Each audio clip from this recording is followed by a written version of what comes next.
Hi, welcome to my channel. I'm going to tell you the story of how I got the reputation of being a witch by the time I was 4 years old. I met a young girl that was in a wheelchair that lived in Port Coquitlam, British Columbia, approximately 50 years ago. She was a few years older than me.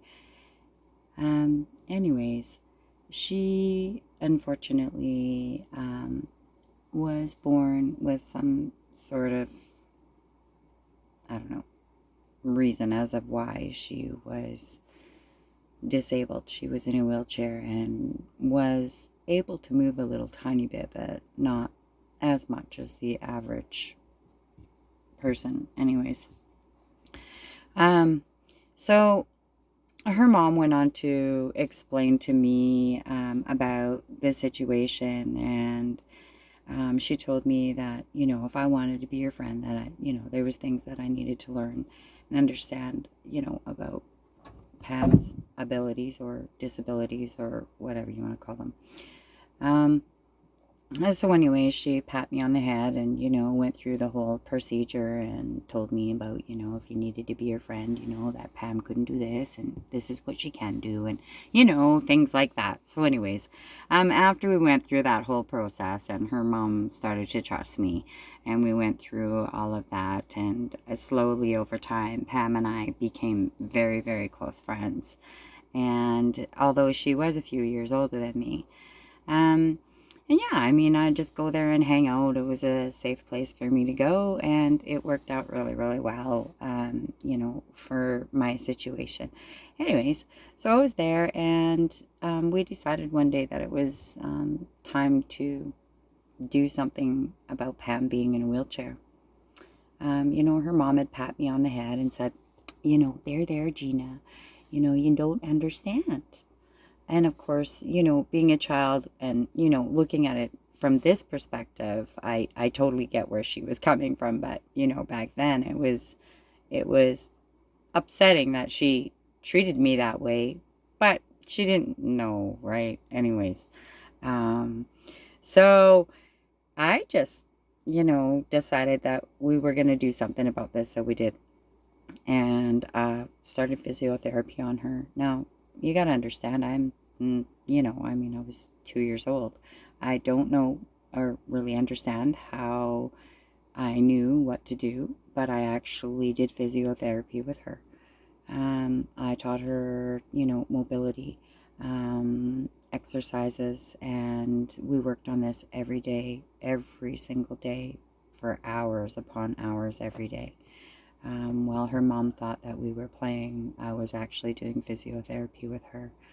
I believe it took a couple of years from kind of the beginning to the end of my time with her.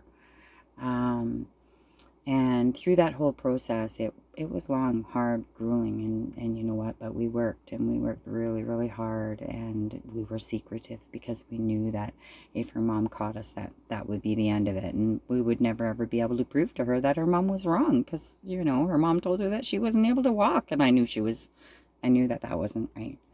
I just knew. There was just something inside of me that was screaming, no, that's not true.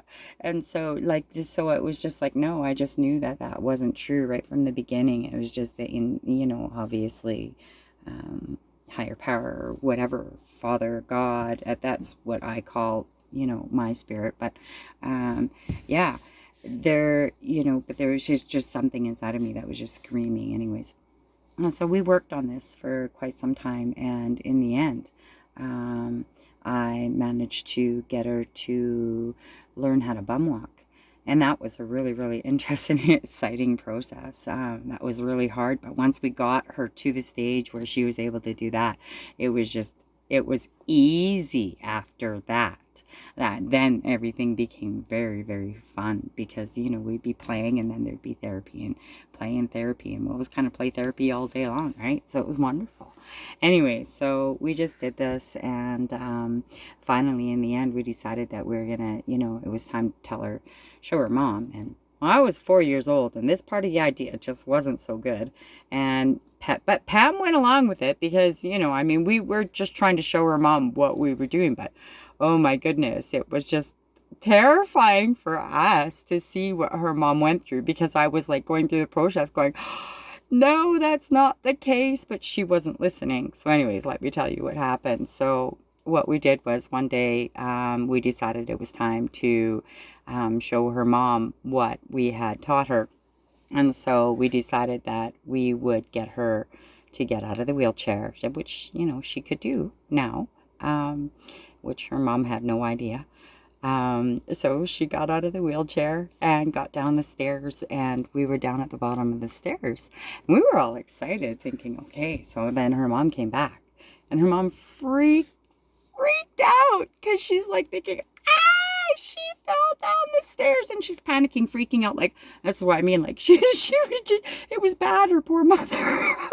Anyways, I don't know. It was just, it was like, oh, I felt so bad because I didn't really think that part of the whole process through. But anyways, once we got past that part and the scary part for her mom, when she finally calmed down and she realized what we had accomplished, she went running up the stairs, went straight up to her phone, phoned the doctors, phoned the specialists, and she started screaming at them, like from the top of her lungs, screaming at them. And push came to shove, and they ended up taking Pam to the doctors after that, because by this point Pam had not shown the doctors any of it, because we had decided that that wasn't what we were going to do until we were ready to go through the process. Anyway, so we did this, and in the end, her mom took her to the doctors, and the doctors were absolutely shocked, surprised, and floored beyond, because she was never ever supposed to walk ever in her life. It was just kind of one of those things. And the last thing that I remember about that journey is before we moved is I went to go see her.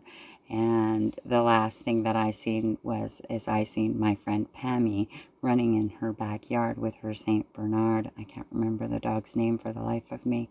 I wish I could. But I don't.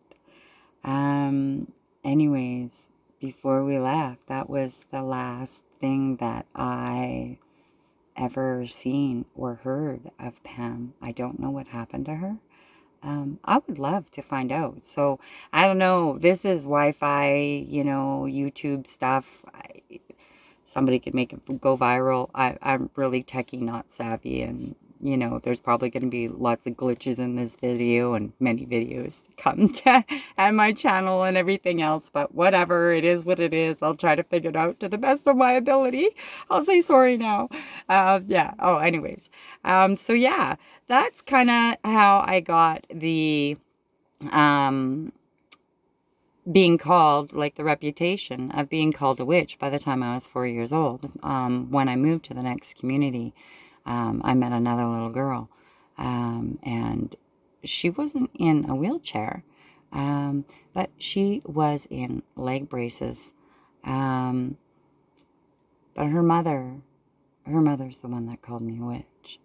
Her mother had heard about my story and had heard about how I helped Pam get from being in a wheelchair to running in her backyard in a very short period of time of therapy that the doctors didn't think that she was capable of doing.